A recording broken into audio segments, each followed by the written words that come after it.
Hello, it's Anthony Chadwick from the Webinar Vet, welcoming you to another episode of VETchat. I know many of you know that I'm really passionate about regeneration and sustainability, and I'm really pleased to have Kat Hamilton on the podcast with me today. Kat is the Executive Director of Force of Nature. I've known Kat for a very long time. I was mentored for a long time by her dad, Roger, who did things like Talent Dynamic, which you may or may not have heard about, doing great stuff, working with entrepreneurs, but also talking about where things were moving, very much from a technical perspective, maybe less so from a nature and environment. But you've obviously taken a lot of the learning that you've had from your dad to very much apply this to nature and the importance of protecting it with Force of Nature. For those of you actually watching on Webinar Vet channel, you can probably just see that Buddy the cat has just poked his head up. So with having Cat on and Buddy the cat, we're now calling this a podcat rather than a podcast. But we can still talk a lot about sustainability. I think what you're doing in the youth space is amazing, Cat. So perhaps tell us a little bit, and actually also forgetting that your sister, Teresa, is a veterinary surgeon. Qualified, I think it was Edinburgh or Glasgow. Was it Glasgow or Edinburgh? Glasgow. A couple of years ago. We haven't even talked about Teresa. We've got to get Teresa on the podcast next because otherwise she'll get jealous. But no, really pleased to have you on. Tell us a little bit about Force of Nature. I've given it a little bit of an explanation there, but what you're doing sounds amazing. Really important work. Explain to the audience what Force of Nature is. Yeah, sure. Thank you so much, Anthony. And thanks for having me. It's good to see you again. I feel like we cross paths every few years out in the world. We have known each other a long time. So as you mentioned, like I grew up with like a futurist father and with a lot of exposure to, thinking about the future and also a lot of this connection of, the work he did was also all about education, but connecting young people to like a sense of purpose and direction. And so I grew up with this belief that I could do anything I set my mind to, which is definitely like a privileged belief, I think, to grow up with and to believe really from like a young age. But this led to me going to the Green School. So I was part of the Green School in Bali. I was part of the first graduating class in 2013, which ages me a bit now. But as a young person at the Green School, like that same belief of, you can do anything you set your mind to, you have agency, you can apply your skills to solve problems that you care about. These were things that we learned about. And we also spent a lot of time learning about the environment, learning about sustainability, learning about things like, the circular economy, which I was learning about in like 11th grade when I was 17 years old. These concepts about like what it might look like to live in like a truly regenerative society.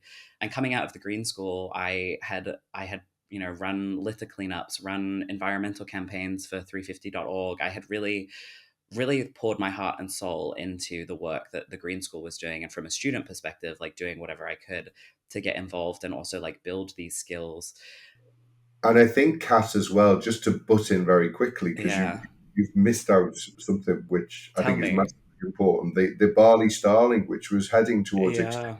I think the Green School was very instrumental in saving ecosystem and habitat for it, wasn't it? Yeah, absolutely. It was, that was a project that started when I was in school there as well, and then continued past when I graduated, and I think really made a huge impact on like the local environment. And I think this is like, just like an example of the kinds of projects that the Green School was an incubator for in many ways. And we were prepared to go out into the world and do this work.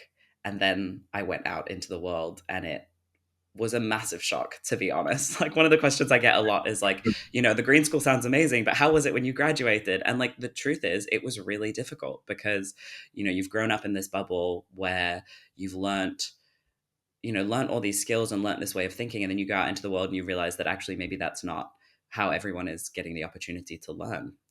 And I ended up, going to the US for university. I went to San Francisco, which was a massive culture shock, and then to Southern Oregon, and ended up graduating with a degree in sociology. And I kind of felt this like, 4 years out from graduating from the Green School, I felt this like massive just sense of overwhelm. I had suddenly learned so much about the world that I didn't learn about when I was in Bali, but also I was just like exposed to so many different kinds of people. and kind of realized that everything was so much bigger. This is the feeling that I had, that everything was so much bigger than I had thought, and maybe I couldn't do that much at all. So even with all of the grounding and the backbone from the green school that I had learned, I still felt overwhelmed, and I still felt kind of hopeless coming out into the world Yeah. and realizing I needed to get a job. I needed to, the narrative, you need to take things seriously, you need to like go and earn money and take care of yourself. And so the first thing I did was I actually ended up working in tech, and I worked with the Genius Group, which obviously is founded by my dad, which is like another sort of like privileged sidestep into access to work. But in working in that world and living in San Francisco, the kind of like tech space, I heard so many times these sort of promises that were sold as solutions to the crises that we were in, right? And there was increasing awareness. There were the student protests and the big student movement that happened with the Fridays for Future movement, the kinds of like massive demonstrations that were happening and organizing that was happening in communities. And still in the tech world, there weren't necessarily solutions that I was seeing that felt embedded in community. They were these sort of like, we refer to them as like techno utopian solutions, these ideas that like one thing is going to fix all the problems and we're just going to be able to like apply tech to solving the crisis. And Mm. I was feeling still hopeless and like I wasn't doing enough. And then I started feeling all this guilt. And it was interesting to notice all these emotions. And then when the pandemic happened, I decided to leave my job in the tech world and just like apply myself to understanding what parts of the problem I could get involved in, where I could be part of helping with solutions. And this is when I reconnected with Clover, who was also an alumni from the Green School.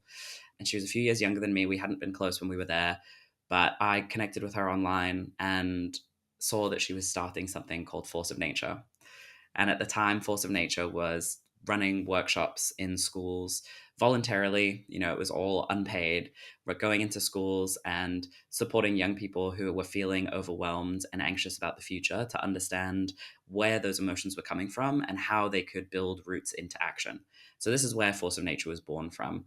Clover really had this conviction that like the crisis even greater than the climate crisis was how powerless we feel in the face of it, and that young people, in fact, who are often touted as the generation who are inheriting the crisis, that they are not prepared for the like emotional reality of what that means, and also that they end up shutting down, becoming apathetic, not actually connecting into the roots into action that they could be taking, and instead just like ignoring the problem because it feels so big and so Yeah. overwhelming, and it doesn't feel good to think about it, right? Like to think about potential existential threat or to like face the reality of what the science is telling us about nature and the future of humanity on earth, right? Like it's scary. And so from this, like Clover wanted to kind of grow these workshops and also like speak to companies and speak to leaders in power, and also like bring young people into those spaces where these conversations are happening, to make sure that their voices are heard as both the inheritors of the future, but also as people who have lived experience of the world as it is today, and who can challenge and like bring new ideas and new energy and kind of like revitalize also some of the conversations that were happening, to like push further, to challenge more. And so this is where Force of Nature was born from, and I joined in the early days as a founding director, which was now 5 years ago. And since then, we have been running workshops online all around the world. We have been partnering with local organizations to really like have that conversation about climate emotions. All of the workshops and work we've done is grounded in climate psychology, and supported with a lot of like research and insights.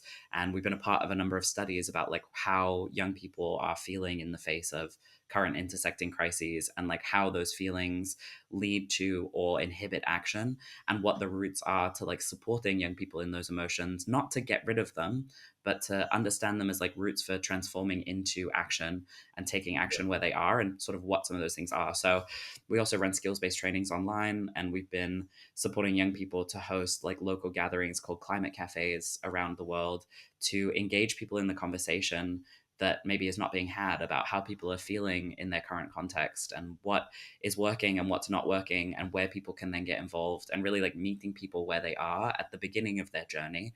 Often the young people we work with, who, when I refer to young people, their age is like 16 to 35, so the kind of older young people, that these like young people, like they know about the issues, they're plugged in, they understand what's going on, but might feel like there's no route in for them, that actually like there's nothing they can do, or it doesn't make sense for them to like, maybe they've only seen one form of climate action, which is like activism, right? And obviously Yeah, that is the generation that we're in now. Like young people have seen climate activism as like a very popular way of acting, but it's not the only way, right? And that's also some of the yeah. work we do, is like supporting young people to understand like what their sphere of influence is, what they care about, what the local issues are in their community, and what skills they have to apply to those spaces to help them to feel agency and as though actually what they do does matter.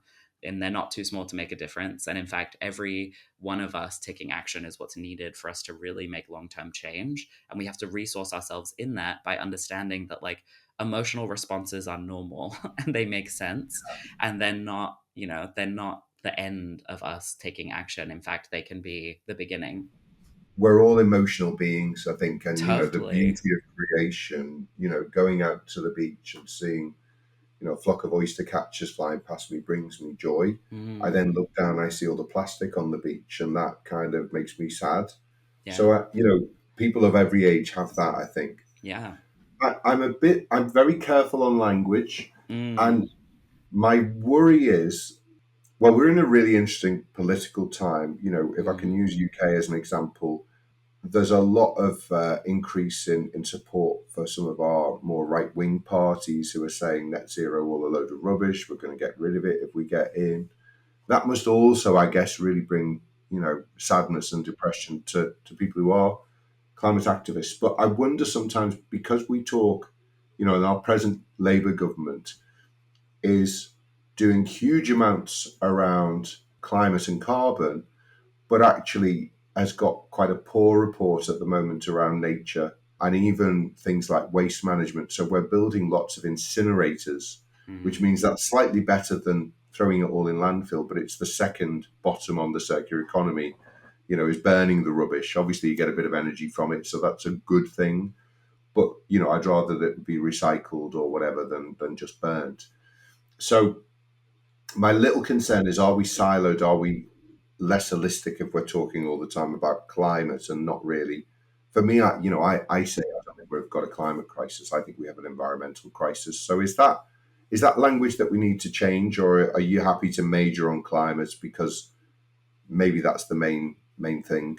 mm. Yeah, this is a really good, I think it's a really good point and a good point of discussion. I think I agree that language is really important. And I think often language, especially when we're talking about like large global scale stuff, like fails us, because I think the fundamental thing under, or like what we see, from the work that we do, the fundamental thing under the crisis, and now really, like if we talk about a crisis, we're in like a poly crisis, right? Which is like a crisis of many intersecting points, which is like climate and and like the climate and weather system, but then also nature, and also like a human crisis, and a political crisis, and a economic crisis. And so we're in the times of a poly crisis, right? And I think the the thing that we see underneath all of it is like the kind of like mindset or thinking that got us here, which is based in extraction, in endless growth, in that some lives are less valuable than others, that Yeah, including across the human and nature and more than human spectrum, right? The idea that like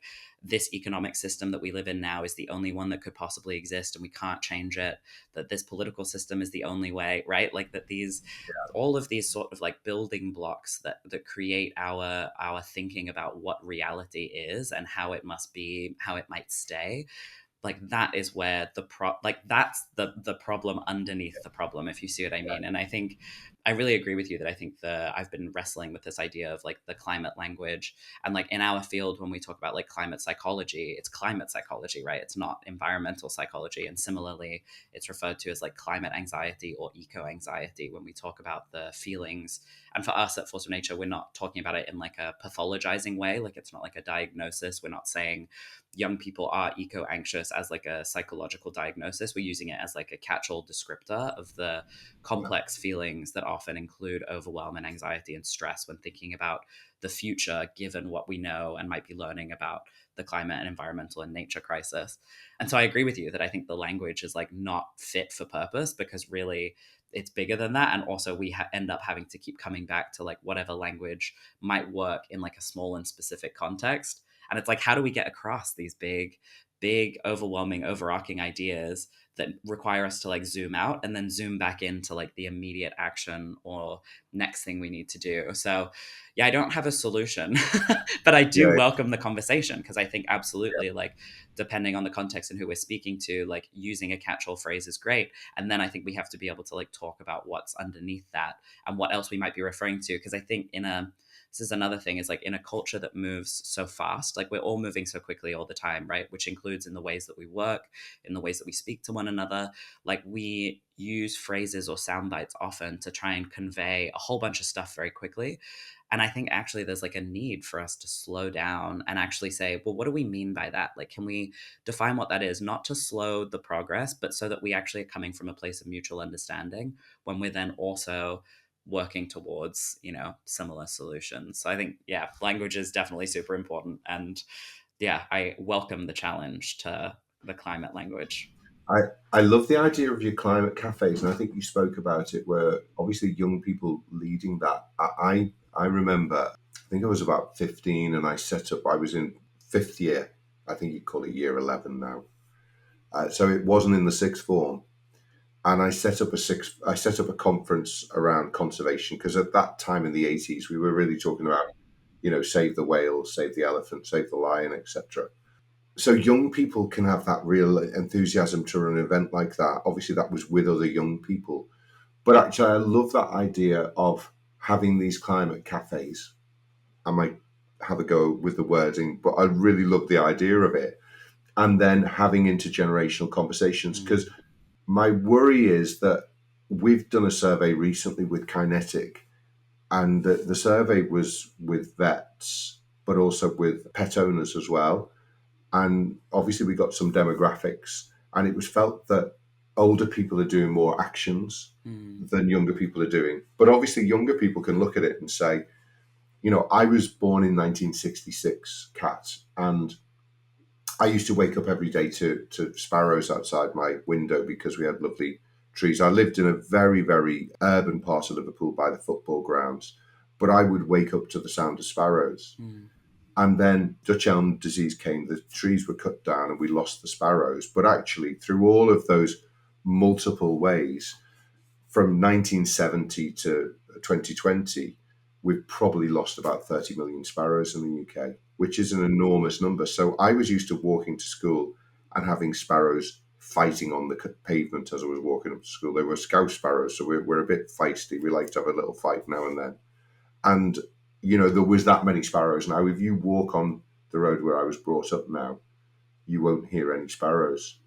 So, and in fact, another survey, WWF, said that in that same 50 years, 70 to 2020, we've lost 73% of our wildlife populations, which is, a hugely massive number. So it's kind of, we've been responsible. My generation, however you want to look at it, with industrial farming, with pesticides, with herbicides, etc., we've really changed the landscape around nature. And I'll talk about nature now.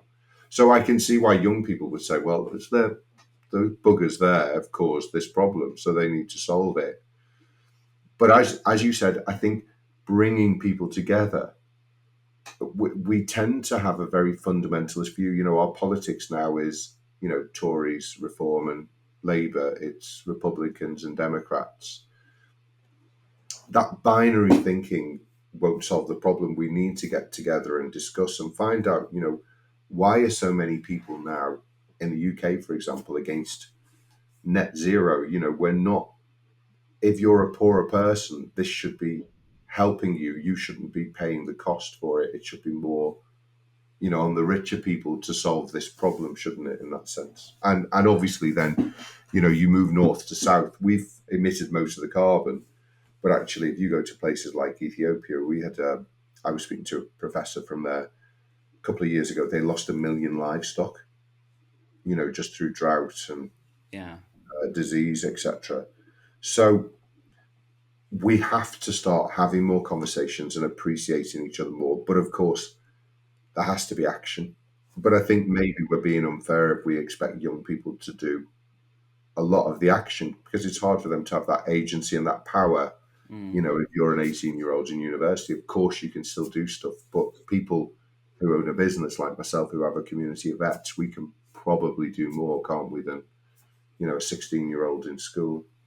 Very much about like power and sphere of influence, right? And I think Yeah, like yeah, it often comes back to this like this underlying, those of us working in the space like know and believe that like a world that is more, just and sustainable, and that has like redistributed power in a meaningful way, that like isn't just replicating the kind of like harms or stories of colonialism and even like capitalism long term, and these sort of yeah, like growth measures, that changes our value system, right? And there's a lot of groups now talking about this, doing this sort of like inner work, like what is it that needs to change about sort of like fundamentally how we see and interface with the world and each other. Like, what are these values that need to shift? And I think the sort of like imperial core, if you will, like those of us who are from like the US, the UK, like a lot of the like European countries, like we are at this like imperial core, in that we are in countries that have a long, long, long history of, exploration, but also like extraction and exploitation. And often we've like inherited this like messaging that's really long term. And I don't say all of this to be, I have this conversation with my mum a lot where she's like, well, you can't just keep blaming everything on colonialism. And I yeah, get that. That's like not a yeah, fun conversation to have. And it's not to create guilt and shame. It's just to say this is like history, right? Like this is what happened. yeah, And we can say that and not be attached to, whatever sort of like national pride that stops us from being able yes, to just like name these things. Cause actually, like, it's not a personal dig. Like, and some yeah, people are like, no, capitalism is great. It got us where we are. Okay, that can be true too, Like, I think also yeah. this idea of like, can we hold multiple truths? Oil has been fantastic because, so many people, if you go back 150 years, they didn't have light in their house. They had no Right. electricity. Yeah, They died probably in their 40s, 50s rather than their 70s, sure. 80s. But we need to start looking at an alternative. There's this, right? Like this kind of like, yeah, okay, these things can be true. And can we be okay also with like changing? Like, can we be Yeah, okay with changing our mind and be flexible enough to be like, you know what? I used to believe that was true. And now I believe this is true. And I'm going to act differently yeah, according to that.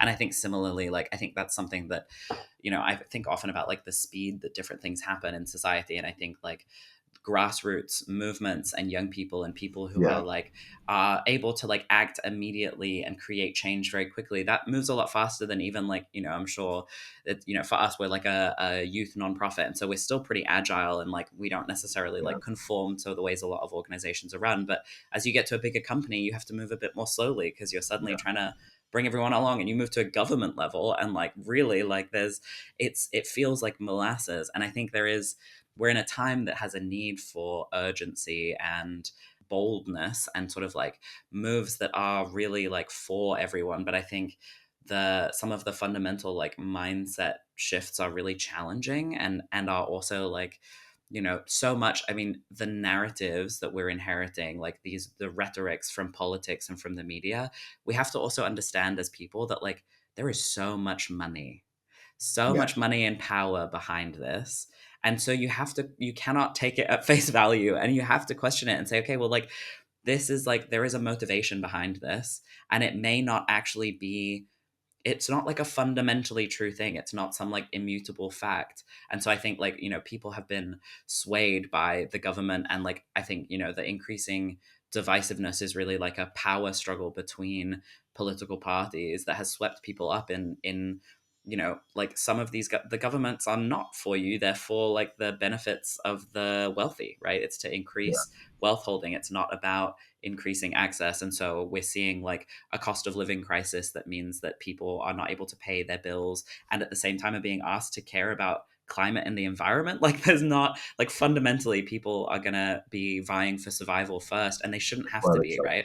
But like, I think there's this, it's a very old school activist saying, right, no struggle without class struggle. And I think we do like realistically like come back to this underlying everything. And I think coming back to the point about language, right? If we talk about the climate and environmental crisis, but we divorce that from the very real like cost of living crisis that people are living Yeah. in, or we divorce it from the immediate lived experience people are having of the world, it feels tone deaf, and I get that, because it, like, there are so many more things happening, and maybe we all need to like shift our language and focus to really pay attention to, like, okay, like human rights and dignity first. So how are people getting fed? How are they getting access to housing and shelter? How are they being, like, supported? Are they able to like live with dignity and with jobs and all this sort of thing? And I think there's like a lot of, yeah, like we try in our movements to like link all of these things together. And also it's hard because it gets complicated because we live in a system, right? But if we talk about systems change, we have to be able to move between all these spaces as well, and say that, like, yeah, absolutely, we are for, young people developing agency in their lives to be able to take action. And also, like, we want those young people to be able to feel like they can plug into the parts of the system where they feel they can make change, and also understand how that affects the other parts of the system, right? But ultimately to like meet the needs in their communities and be resourced to do that work as well, which might be through like skill sharing, it might be through financial resource, it might be through whatever, but like making sure that that is happening, that the mobilization is happening within a context of systems change, not divorced from it. It's really interesting. I read a book called Values, which was by the then, well, I don't know what he was doing at that point. He's now the Prime Minister of Canada, Mark Carney, Mm, and he talked about, as an economist, mm, when you have a redistribution of wealth and there's more equality, a lot of studies have shown that actually the economy grows quicker because obviously everybody's got a bit of money and they can spend it and it's circular and it goes around. So mm, actually, some of these things where we think, actually we need, fast growth, which again is probably, questionable for mature economies, but actually some of these things are possible. And a lot of the argument now around green is, or the cost of it, but actually there's a real opportunity to save money. I've had them for nearly 20 years, solar panels on my roof. I get a much better return on my investment than I would if I put it into a bank. And it gives me the resilience that if there is a power cut, now clearly, I am probably in the more wealthy class than people who are struggling, having to do two or three jobs and still go to a food bank. But I think then we have a responsibility, those who have, that money could sit in a bank account doing nothing, or it can actually do something positive, helping reduce carbon in the atmosphere. So you would think that actually, equality just feels fairer, but it actually makes economic sense as well. mm. And I think it's getting that message across to people that companies probably will grow quicker if everybody has a bit of money to spend. Mm, it's true, and also I think, like, I hear that, and I have heard, and sort of like, there's this conversation within sort of like the youth climate movement critiquing this idea of green capitalism, right? Which is just saying that, like, well, it's good for the economy, like financially it makes sense. Mm, And while that might be true, right, that is definitely one school of thought. And I yeah, think speaks to people who are thinking about growth and economic growth and thinking, and also, like, something I said earlier and I'll come back to is like, what if that's the wrong metric, right? Like, what if this idea of like, and I understand where it's coming from, because fundamentally, like, money has meant security in our history, in our sort of like short history as humans, right? And money has also meant power, and security and power are things that like we feel we need within our lives in order to like yeah, survive, because that's also a narrative that we've inherited. And I wonder what it might be like for us to shift our values. And it's not like, I think this is the other thing my mom likes to say. I have a lot of beef with my mom about these things, but I think it's great. It's like good conversation because we're from different yeah, generations, right? So we yeah, have different value sets that we've inherited. But if, she's like, well, what are you going to do? Just like hug trees and like give everything away? And like, okay, that sounds like nice and dreamy and idealistic, but maybe it's not practical. And that's also a fair critique, right? But when I say like changing our values and like what is important, like, what if you could look around your community and you knew that like everyone was like fed and housed and cared for, and that like you were part of a system of interdependence? And this is I think this is spoken about in a lot of spaces now, which is like realizing that like we are not separate from nature, but we are a part of nature. And if we look at ourselves within this like web, this living web of more than human animals, and of the environment that we live in and our towns, like, even if you live in a city, right, you're in London or you're in Manchester or you're in Liverpool, you are part of nature, and that city is part of nature, right? It is with human influence that it has grown, but it is its own living organism that you're a part of.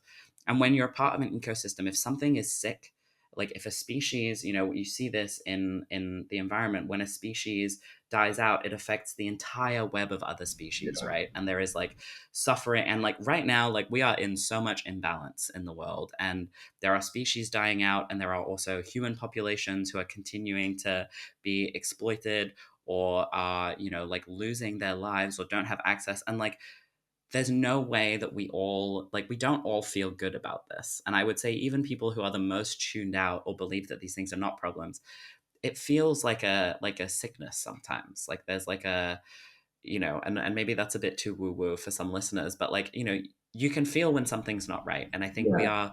if we see ourselves as part of nature and we see that the system is not working, we can like feel where the imbalance is. And I think Yes. changing the value system to say, like, well, what would it look like actually if I had all of my needs met? And I realized that actually other people having their needs met wasn't in competition to that. Because we've learned as part of having to accumulate wealth that there's competition, right? That if we are successful and well, it's because we have done better than someone else, or we've had to like compete for resources. We actually have enough for everyone. Like in the planet, we have enough for everyone. We have enough food for like the planet 6 times over, right? Like we have enough resources. We have enough time if we were to just slow down and realize. But I think the ways that we have learned to be in the world have made us sick, and we can't change it all at a huge systems level immediately. We have to start where we are. So what might that look like for us at Force of Nature? That has meant that fundamentally, while we do this work, we have chosen to work differently. So we work a 4-day work week, right? Which is not because we are working less, but because we realized that everyone was getting burnt out because they cared so much about the work, that they were doing 5 days of work, but really they were doing like 12, 13, 14-hour days. They weren't actually resting. People were sick all the time. So we cut down to 4 weeks, and we said, what if we just slowed down and you had that extra day to like do what you need to do that you don't have time to, because the way that we have designed jobs into our society means that like no one has time to take a moment, which leads to more sickness, right? We're all in a rush. We don't have time to be compassionate. We don't have time to like whatever. And we are like redistributing power in the organization. We're thinking about how do we solve conflict in a way that isn't just like a manager telling someone else that like they need to do things differently, but like could we have a conversation, realize we're working on this together, following the model of like sociocracy and like teal organizations. Like in our lives, like how do I solve conflict with my peers instead of, and my friends? How do I like making friends with my neighbors, making sure that we're like actually having conversations about what's happening in our like local area? And I think this is like in very, very small part what the climate cafes tried to Yeah. start, is just saying, what if you just got together with the people who are around you to have a conversation from whatever walk of life you're in, to recognize that like we are all exploited by the system that we live in, and actually we can imagine and do things differently. And I think that is a really like imagination, belief. I hear people talk about hope, but like hope is a verb, right? It's something that's followed by action, and we only do it by getting together and like realizing that we're not in this alone, and we have to like work together towards solutions that will benefit all of us in the end. I think this is what we've seen with our veterinary green discussion forum, Mm, that hope through community. yeah. So it's very, very similar.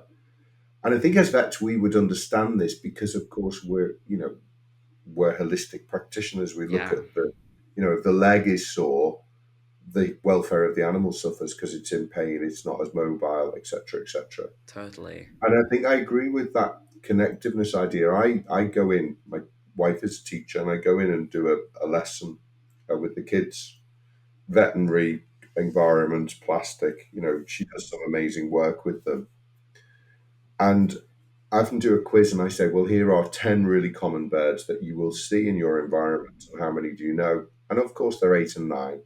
But, they don't know, they're not as connected with nature because they don't know what some of those birds are. Mm, And that's then an education thing because presumably their parents don't know them. Are we doing enough of that in the education system to teach the kids early on so that they have that connectiveness with nature? Because I think there's a large number of people, living in towns who perhaps never look up, to watch the kestrel flying past. yeah. So that feeling, of connecting with nature, of spending time sitting in a green space, if you want to hug a tree, hug a tree. Those things really do connect us. Listening to a Mm, stream, it helps us to connect with the world, but it also reduces our stress levels. Just Totally. even things like what I'm doing now. I'm very zenned out because you've been speaking so beautifully. I'm just stroking the cat. So my cortisol levels are very low. I Yeah. might fall asleep. That's not due to any boredom or anything. That's just the relaxation of he's come back onto my lap and I'm giving Yeah. him a little stroke, and he seems to be enjoying it. I'm enjoying it. We're in communion with each other, Oh, it's aren't we, buddy? wonderful. That's like so part of this too, right? Is like I think the like connection to nature, connection to the world around us, like this Yeah, practice of like noticing. Like I live in a city, right? I live in Lisbon and it's a beautiful city, don't get me wrong, but it's also still a city. Like I have to like yeah, walk to get to a green space. There are no trees on my street. I have a cat, so that helps with the stress levels. But I think mm, like in all of this work, like wherever we're coming from, we are in a state of care. And I really have so much like empathy for vets because obviously, like as you said, my sister is a vet and I have seen the levels of like stress from the profession. You're dealing with not only like the lives of animals who you deeply care about, but you're also dealing with their like human counterparts who have their own feelings that you're also trying to manage while you're trying to do a job that is like incredibly complicated, and you face life and death every day, right? And I think this takes a huge toll on like our mental, emotional, physical well-being, and I'm sure there's a whole world of that for vets that I don't even know about. But I think this, like in the climate space, we see the same thing. People, like, we're talking in general about people who care, right? And like, if you care about something and you're pouring your heart into it, it's also like you really feel the grief of it and you feel the emotional response that you have is like very real to the situations that you end up facing. And I think part of doing any of this work that is rooted in care is also about like sustaining ourselves in community, and yeah, going and touching grass and like looking at the sky.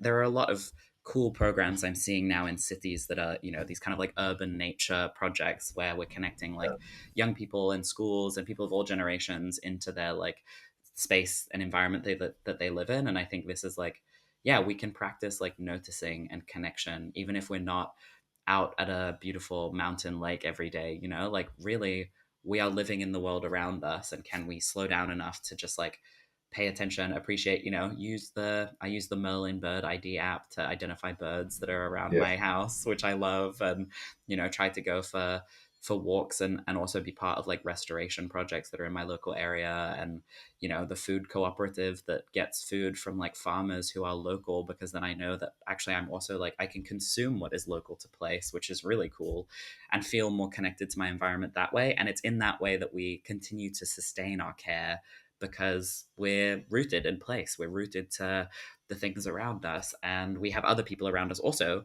who care, so that in the moments that we are having a dip and we are tired, we can be cared for. And I think that's also very important as part of all of this, is like learning to be in community and accept and receive care such that we can sustain one another. Because we're not working towards some utopia where everything is done.